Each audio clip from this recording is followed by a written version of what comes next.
Ulangi lagi, Bun. Pagi, pagi, pagi luar biasa.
Assalamualaikum warahmatullahi wabarakatuh. Waalaikumsalam warahmatullahi wabarakatuh.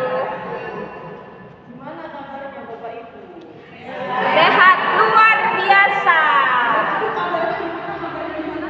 Luar biasa. Jam makan dulu. Sama saya Cici. Oh ya, sebelumnya Bu, saya mau tanya, di sini yang punya riwayat hipertensi siapa? Tensinya tinggi itu Bu, enggak apa-apa? Bapak, Bu. Bu, siapa enggak apa-apa yang tensinya tinggi? Oke. Nah, punya riwayat gula? Gula? Oh, dek. Bapak, ngapunten, asmane sinten? Bapak obat tensinya apa, Pak? Apa, Ma? Kalau ini? Oh, enggak ya. Oke, enggak apa-apa. Ibu tadi ada sapi, amprodipin. Oh, kadang minum, kadang enggak. Nah, ini menarik ini ya, kadang minum, kadang enggak. Nanti kita bahas sama-sama ya. Jadi, di sini ya Bu, kita bahas dari sini aja. Hipertensi itu kenapa disebut silent killer? Udah tahu kenapa? Mematikan. Terus ada lagi? Oke, jadi silent kalau dalam bahasa Inggris di Indonesia artinya diam-diam. Killer adalah pembunuh. Kalau di bahasa Indonesia kan silent killer, pembunuhnya diam-diam. Saya sering nemu di Justin di tensi 170/90. Data keluhannya cuma batuk pilek sebenarnya, bukan tensinya, nggak ada keluhan tensinya. Dok, saya batuk pilek ini. Nah, tensi dulu, karena kan waktu obat-obatan di Justin ada yang boleh diberikan ke orang sakit gula, ada yang nggak boleh diberikan ke orang yang sakit tensi. 170/90. Masuk kok dok, orang mungkin karena tensi benar apa namanya pasiennya lapor tensi. Nah Bu, sama 170. Boten cengkeh niku. Boten kuat niku santai mawon kula boten napa-napa niki baris apa iku laten.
ginjal, jantung, otak, dan hati.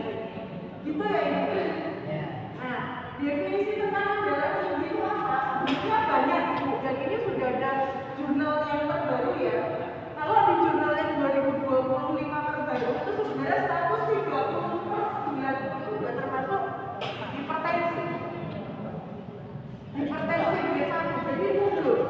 Cuma kalau di Indonesia itu masih belum dipakai Bu, jurnal yang terbaru itu masih pakai yang di sini. Lebih dari sama dengan 149. Jadi kalau hipertensi itu harus ditaruh ya, dok ya. Ya enggak, hipertensi itu harus diketahui. Bukan disepelekan, tapi harus kita dari hubungan dengan hipertensi. Dengan cara apa? Satu, minum obat. Obat yang sudah diberikan, diminum. Kalau misalnya Bapak Ibu belum pernah kena tensi tinggi, tiba-tiba tensinya tinggi, silakan datang ke dokter.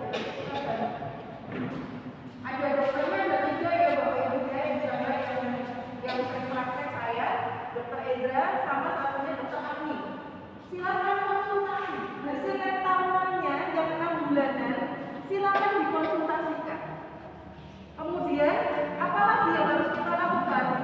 Tidak merokok. Tapi kalau saya sih ya, Bapak Ibu nggak merokok ya waktu di sini. Kalau di sini, Dok. Kalau di sini boten ya. Boten ini. Yang bunyi kan di sini dong. Enggak. Tapi ada yang di sini orang-orang yang merokok ada. Ada.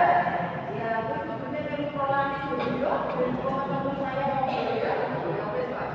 Yang kedua, rajin aktivitas fisik 30 menit per hari. Nah, untuk poin nomor 3 Bapak Ibu. Poin nomor 3. Di sini tertulis 30 menit per hari. Tapi itu semua tergantung daya tahan tubuhnya. Kalau saya secara garis rata selalu mengatakan 10 menit setiap hari atau minimal seminggu 3 kali dengan jalan. Santai aja jalan. Pakai sendal ya, jangan pakai sendal. Sekali komplek, beli sarapan, jalan itu udah bagus. Gak usah 30 menit, gak apa-apa Bapak Ibu. Karena 30 menit itu ini diambil secara rata-rata. Caranya jenengan mengetahui jenengan ini sudah pas belum waktu olahraganya adalah ketika jenengan jalan 10 menit, detak jantung di sini. Temukan sendiri Bu detak jantungnya. Pakai 2 jari di sini. Itu tidak ngos-ngosan. Kalau misalnya Bapak Ibu dengan detak jantung 2 jari seperti ini masih tidak ngos-ngosan, berarti masih bagus. Kalau misalnya Bapak Ibu olahraga atau aktivitas fisik tiba-tiba sininya detak jantung duduk, berhenti, jangan dipaksakan. Cara ngukurnya cuma di sini. Nah nyari di sini kan sesuai tinggal. Kemudian yang ini diet seimbang terdalam rumah. Sebenarnya ada batasan kadar garam berapa, kadar lemak berapa, tapi mungkin nanti yang bahas ahli gizi ya, nanti ada dari sini ya. Intinya makanan yang mengandung santan, makanan yang gorengan, makanan yang terlalu asin agak dikurangi. Saya tidak melarang sama sekali enggak ya, kita orang Indonesia tuh mulai digoreng. Bakwan digoreng, tempe juga digoreng, semuanya goreng-gorengan, pisang dijual loh, bisa dimakan digoreng. Ini favorit, ya apa? Ya saya nggak larang, nggak endemnya, tapi ya sekali makan bukan lima. Antara pengen sama kilap beda tipis Ibu ya. Makan jangan cuma 2 ya, udah cukup. Pengen ya. Yang selanjutnya istirahat yang cukup. Bapak Ibu di sini yang susah tidur siapa? Angkat tangan yang susah tidur. Ayo yang susah tidur Ibu, angkat tangan susah tidur. Susah tidur biasanya susah tidur itu umum terjadi seiring bertambahnya usia. Kenapa Bu kok bisa susah tidur? Kesepian bukan, enggak gitu. Ada keterbatasan hormon Bapak Ibu. Jadi kita itu kalau tidur itu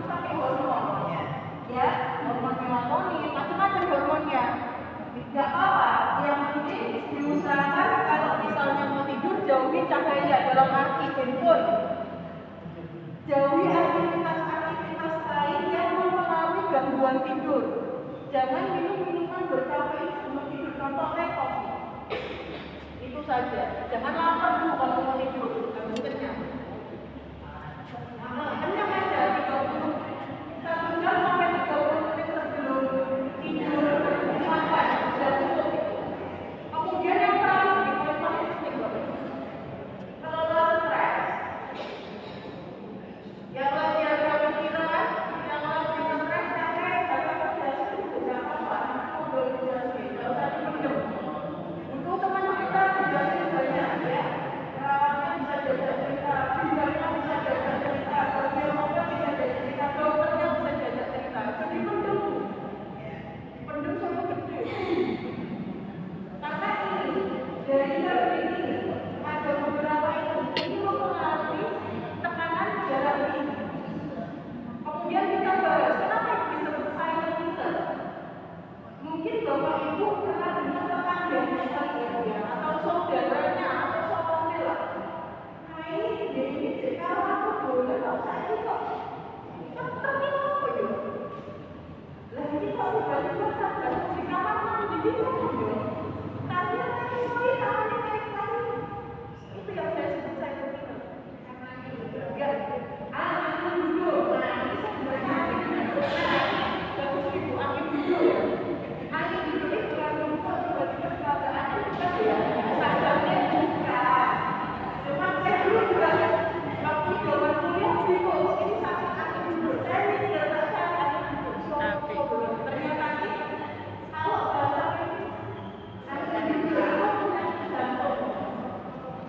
Penyakit jantung itu ada 50. Salah satunya itu angin duduk. Angin duduk itu apa? Nyeri dada tiba-tiba pasiennya bisa pingsan atau kehilangan kesadaran, atau dia tidak menjadi apatis atau tidak peduli lingkungannya. Ini nanti ada remisinya ya. Kita tidak berbahaya, kita tidak terkontrol. Silent killer itu seperti itu. Hipertensi bisa jadi angin duduk. Hipertensi bisa jadi kekerasan di kamar mandi. Hipertensi bisa jadi tidur bangun nggak bisa tidur.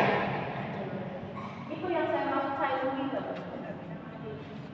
Tidur tiba-tiba nggak bisa bangun. Itu yang saya sebut silent killer. Yang pertama penyakit jantung. Salah satunya apa bapak? Angin duduk. Ciri-cirinya apa? Tiba-tiba sininya bagian kiri atau ulu hatinya sakit. Ulu hati sakit, tembus punggung, tangannya dingin. Nah itu gejala angin duduk. Makanya saya selalu kalau saya dapat pasien tensi tinggi cerewet, obat tensinya nggak diminum kemana gue lupa ya tinggal. Ayo lapor air. Buat tunggu satu minggu lalu kasih selesai segini itu nggak boleh ya. Dan lupa sekali nggak apa-apa, boleh lupa 3 kali hilang tuh. Ya, nggak boleh itu ya. Yang kedua stroke. Pernah mungkin jenengan melihat temannya jenengan, bukan jenengan, teman jenengan. Ini kalau aku pengajian kok ini timbul keburu rumah sakit apa ya? Kepleset, ngapunten ya, kepleset tiba-tiba datang. Stroke ada 2 ya Bapak. Perdarahan dengan tanpa perdarahan. Yang stroke dengan perdarahan biasanya pasiennya nggak sadar. Kalau stroke tanpa perdarahan, pasiennya cuma yang sebelah. Yang sebelah kanan tok, sebelah kiri tok, bagian atas tok, atas bawah tok, merah kanan, merah kiri. Itu stroke yang tanpa perdarahan. Mungkin jenengan pernah, ya Allah, ini body kamar mandi kok meninggal. Ya, itu termasuk stroke yang perdarahan. Bu, Pak, kalau misalnya saya pernah dapat pasien di jasmin, minum obat ya Pak. Walah dok, koyo mati orang obatnya kok kafe mati. Saya pikir dong, yang bu, saya dengar semua yang ada di sini itu bakal meninggal. Cuma berusahakan hidup dengan yang berkualitas bu. Kita kan sudah punya dari jasmin ada pelayanan obat ini lab tahunan. Hasilnya itu jangan dipendam Bapak Ibu. Ditanyakan ke dokter jasmin. Ini saya nggak mau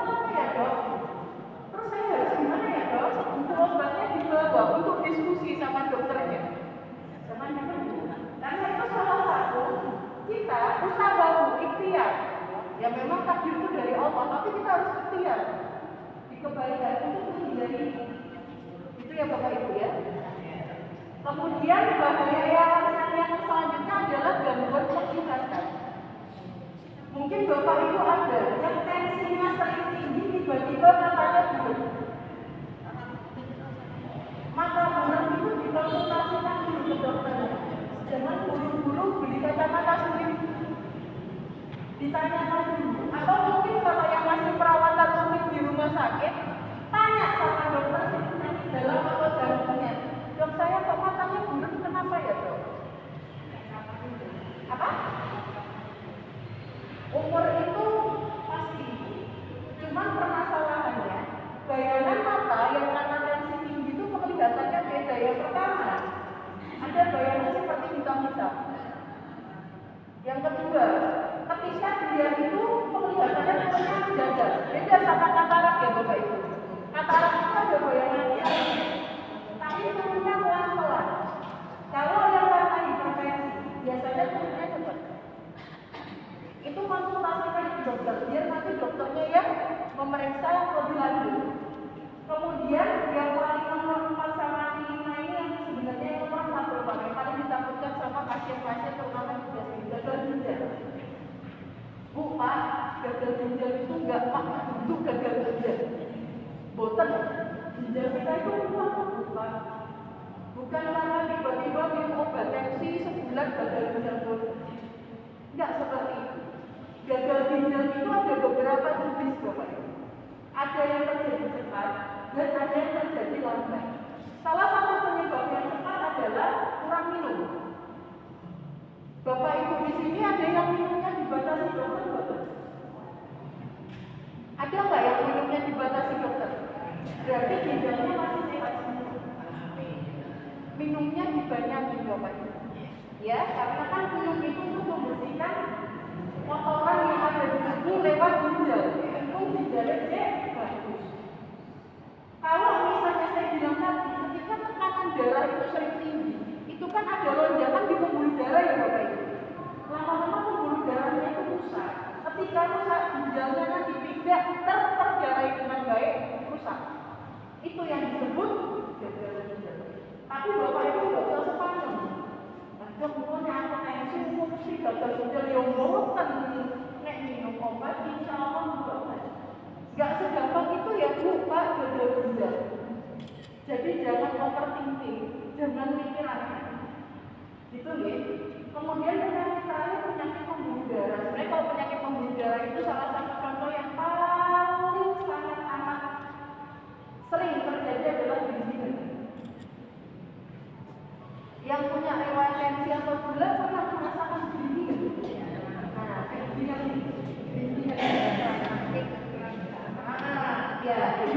itu karena adanya ketidakmampuan pembuluh darah secara normal mengganggu jaringan saraf. Bahaya dok, bahaya tidak bahaya. Kalau jenengan dindingan kemudian menjadi stretching, insya Allah nanti tidak sering dindingan. Rutin stretching, minum obat yang sudah jenengan sedoyo minum, jaga pola makan, insya Allah dindingan terhindari. Kemudian yang resikonya meningkat ini nggak maksud terjadi ya, yang resiko meningkat dia disertai diabetes, kolesterol itu enggak. Cuman kalau misalnya sakit tensi, ada penyakit lain, itu mempengaruhi pembuluh darah lebih cepat rusak. Tapi nggak apa-apa, yang penting minum obat. Obatnya 21 hampir. Itu saja Bapak Ibu yang saya sampaikan. Saya membuka empat pertanyaan. Yang pertanyaan silakan. Satu. Terima kasih kalau tadi dokter melakukan mengenai hal-hal yang berbeda dengan tekanan darah tinggi karena kena memanya itu. Nggih. Bagaimana dengan tekanan darah rendah? Karena selama ini saya itu 90, 60 itu sering, bahkan 55, 85 itu juga sering, tetapi tidak merasakan apa-apa.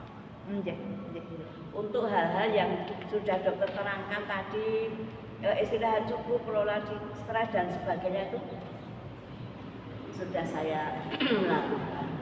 bagaimana dengan kondisi seseorang yang tekanan darahnya tetapi tidak merasakan apa-apa. Terima kasih. Ibu, ini bagus Bu pertanyaannya. Hipotensi tekanan darah rendah. Nah, kita sebagai dokter itu tidak mudah bilang untuk hipotensi. Ini orang yang bukan seperti itu. Tekanan darah tinggi itu kan karena faktor multifaktorial. Tapi tekanan darah rendah juga ada faktor-faktornya. Yang pertama, keadaan di mana aliran ejeksi. Oh gini, jadi jantung itu pompa ya Bapak Ibu ya? Pompa. Tekanan darah itu kan terjadi karena ada tekanan jantung secara bagian atas, terus tekanan jantung bagian bawah. Jantung itu kan 40, ruangannya ada 4. Nah, kalau orang yang tekanan darahnya itu sering rendah, salah satu pompa jantungnya itu tidak sekuat orang dengan tekanan darah normal. Yang perlu dievaluasi adalah, dievaluasi itu maksudnya dilihat. Kalau misalnya yang pertama menimbulkan gejala, yang ketiga, kalau pasien tiba-tiba sering lemas dan lemah. Contoh lemas itu gimana? Tiba-tiba lentur. Yang kedua, tiba-tiba lemah dalam arti habis aktivitas atau ngos-ngosan, tensinya rendah, nah itu harus diperiksa jantung. Yang ketiga, keadaan tersebut dibarengi penurunan HB. Anemia dengan hipotensi beda ya Bapak Ibu. Anemia itu kurang HB. HB itu apa dok? Itu loh Bu, hemoglobin. Kalau dengan cek darah HB-nya berapa? 12,5. HB-nya berapa? 13. Kalau dia HB-nya turun di bawah 12 dengan adanya tekanan darah rendah, itu wajib periksa. Kalau dia sudah menimbulkan gejala hipotensinya itu atau tekanan darah rendahnya, wajib diperiksakan. Itu nanti bisa kita lanjutkan diskusi Bu. Intinya, ketika tekanan darahnya masih rendah dalam arti, Ibu tetap harus melakukan rutin olahraga, jaga pola makan. Ketika menimbulkan manifestasi klinis atau keadaan klinis itu baru Ibu konsultasikan ke kita. Gitu ya Bu ya. Mungkin ada lagi yang persilakan.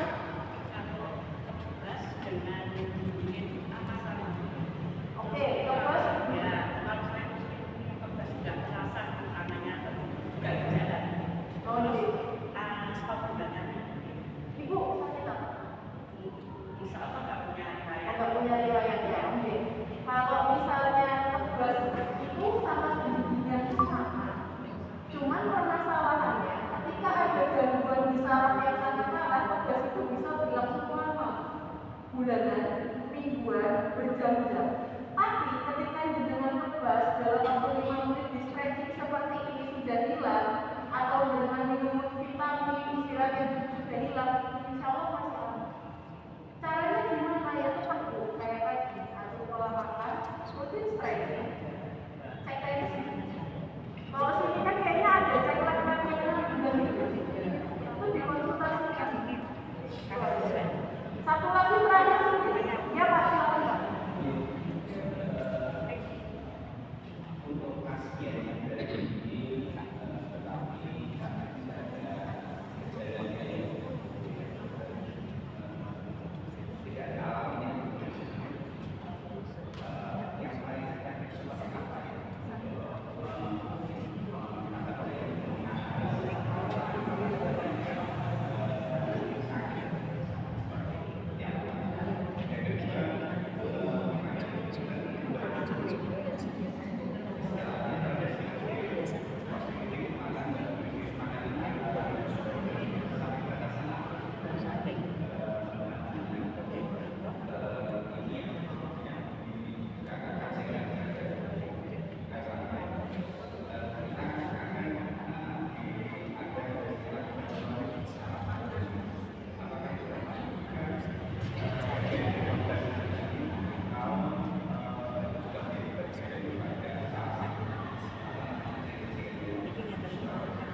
Oke. Pak Bu, ini pertanyaan dari ada 3 ya Pak yang saya tanya. Yang pertama, gimana kalau tensinya itu tinggi padahal tubuhnya tidak bergejala alarm tinggi? Saya seperti menyarankan Bapak Ibu kepada orang, kalau sebenarnya kalau dulu dari jurnal dulu 40 tahun ke atas paling enggak tensi minimal. Syukur-syukur bisa 2 minggu sekali. Pas bangun tidur dan sebelum tidur di hari yang sama. Misal biasa tensi dalam 2 minggu harinya rampung. Pas sore bangun dari sore tensi. Setelah mau tidur, mau bangun dari sore sampai tidurnya itu tensi lagi. Kalau dia dalam beberapa kali pengukuran sering tinggi, tolong konsultasikan ke dokter. Itu yang pertama Pak. Memang harus rutin dilakukan tekanan darah tinggi pengecekan. Cuman alat yang untuk dilakukan pengecekan itu harus sama. Misal punya tensi digital, tapi tensinya ya langsung dicas ya Bu ya. Jangan tensinya baterai bobrok gitu dipakai. Nah itu saya juga stres kalau ini ya. Jadi tensinya digitalnya saya aku baterai. Nek boleh kerso tensi digital datang aja Bu ke Jasmine konsultasi tensi, nanti di tensi dokternya oh sekian gitu Pak. Sebenarnya harus dijare saja nih dengan cara apa? Ya itu tadi harus lakukan pengecekan paling tidak 2 sampai 3 minggu sekali. Rutin sebenarnya, apalagi di usia 40 tahun. Cuman karena anak-anak Gen Z ini sekarang banyak makanan yang enak-enak, gula, terus habis itu makanan yang kopi-kopi kekinian berboba-boba, itu peningkatan tekanan darah tinggi itu naik loh. Jadi kalau penelitian baru sekarang 35 ke atas itu harus mengecekkan rutinnya 2 sampai 3 minggu sekali. Yang kedua, jika pasien tersebut tidak beralarm, biasanya terkadang ada tandanya tapi pasien nggak terasa. Jalan sedikit kos-kosan, Bapak. Kadang misalnya sering gering-gingen. Nah itu hati-hati kalau sering gering-gingen. Terus yang kedua menjawab pertanyaan Bapak tentang batas makanan.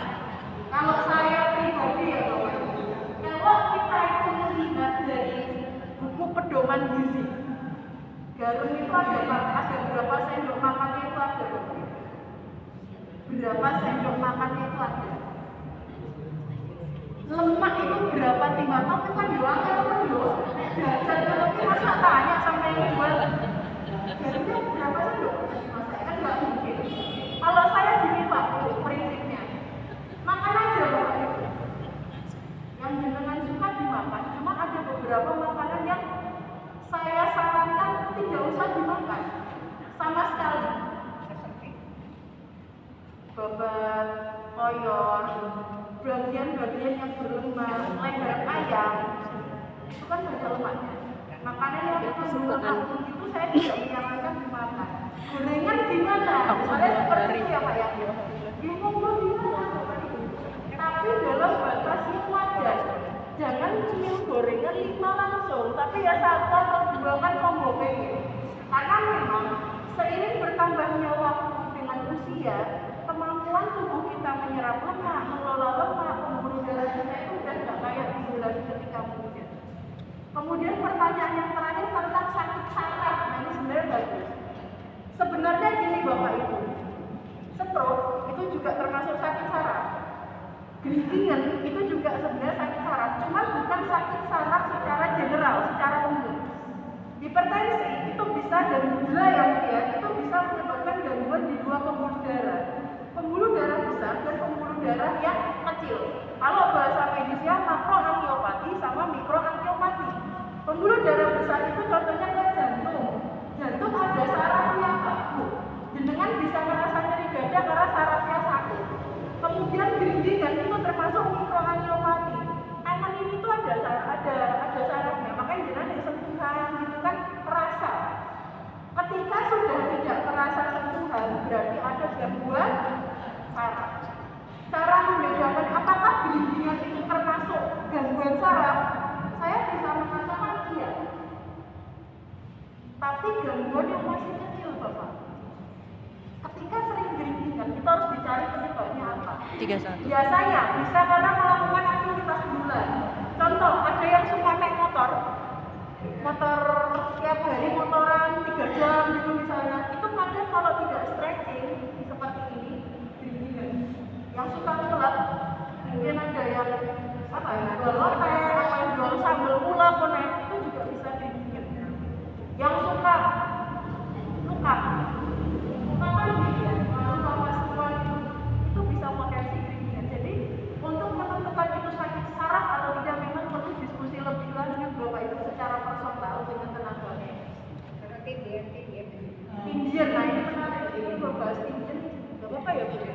sudah habis waktu. Udah, saya jawab singkat aja ya Bu. Oke. Tinggihan itu sebenarnya gangguan tidur Bu. Ini kita nggak bahas mistis ya Bu ya, soalnya nek dunia medis itu nek kalau mistis sih rada betul. Nah nek misalnya di dunia mistis kan ketinggian nganu gitu ya Bu ya. Tapi nek misalnya di dunia medis tinggihan itu gangguan tidur, gangguan hormon karena adanya gelombang alam bawah sadar sama adanya rasa ketakutan yang belum selesai. Sebenarnya begitu, itu masuk ranah kejiwaan Bapak Ibu. Bukan karena tensi tinggi atau bukan karena penyakit yang ini hanya gangguan tidur. Saya nggak bahas ketinggian karena jin ya Bu ya. Soalnya saya juga kurang ngerti kalau karena jin. Cuman itu memang biasanya karena gelombang tidur gangguan tidur. Mungkin nanti kapan-kapan bisa ya Bu ya kita bahas lagi. Demikian Bapak Ibu sedikit semua. saja kalau saya kan diabetes apakah boleh minum kopi yang pahit? Oh iya, nah ini kopi pahit. Saya nggak pernah melarang kopi pahit. Iya Pak, kopi pahit saya nggak pernah melarang. Cuman orang yang punya sakit jantung jangan banyak-banyak minum kopi. Kopi itu bagus Bu untuk jantung. Kopi bagus untuk jantung, terutama kopi pahit. Cuman jangan sekali dalam sehari minum 5 gelas, nanti jantungnya ada efek tadi di jantung. Efek kantong ya Pak ya, lah itu juga. Boleh Bu, sehari 1 gelas saja atau 2 gelas. Usahakan kopi terus. Itu ya, itu ya Bu ya. Terakhir Pak.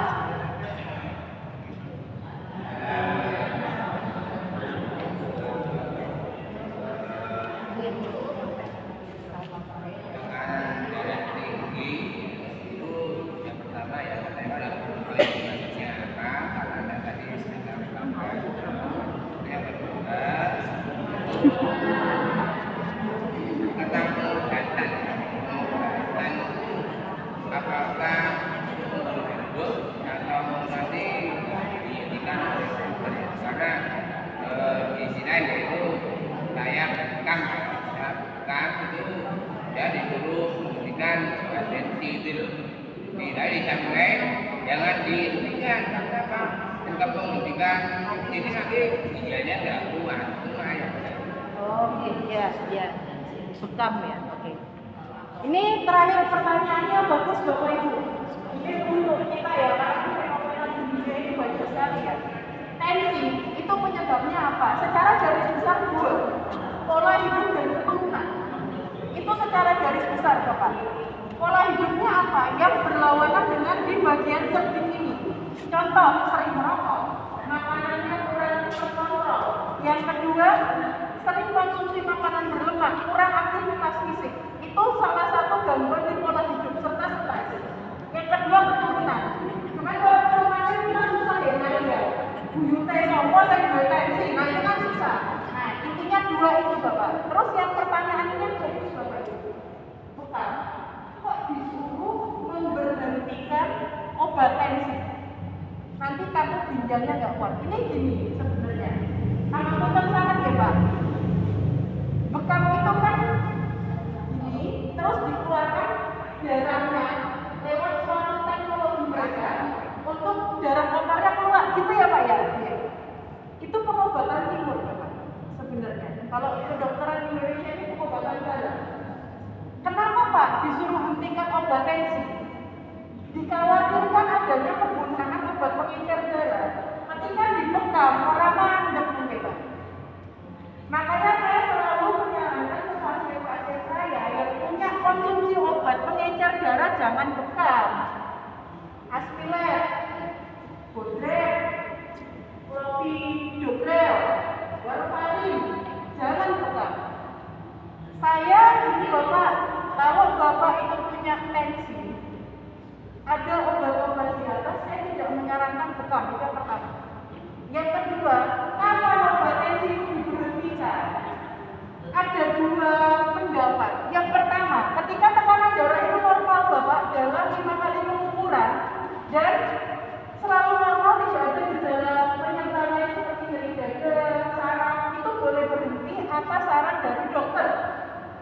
Yang kedua, biasanya jika hipertensi itu terjadi pada waktu usia yang tidak begitu tua. kalau sudah seusia Bapak Ibu, saya sarankan obat tensinya lanjut gitu. Karena kita tidak tahu kapan dia bisa datang tiba-tiba tensi.